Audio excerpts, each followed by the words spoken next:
కావలసినవి చిన్నగా కట్ చేసి పెట్టిన ఆనియన్స్, మిర్చి, కరివేపాకు, అల్లం వెల్లుల్లి పేస్ట్, 3 ఎగ్స్, ఉప్పు, కారం, పసుపు, ధనియాల జీలకర్ర పొడి, అలాగే కొంచెం మిరియాల పొడి, ఇవన్నీ తీసుకోవాలన్నమాట. మరి ప్రాసెస్ చేసేద్దాం.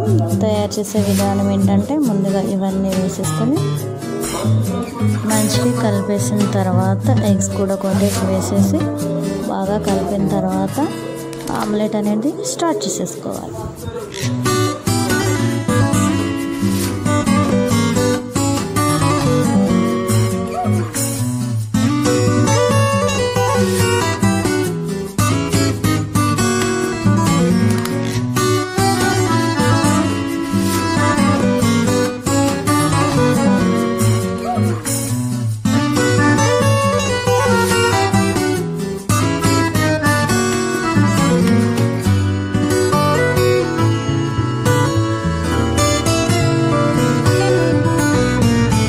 కలిపేసాం కదా, ఇప్పుడు ఆమ్లెట్ వేసేసేయండి.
Super tasty omelette.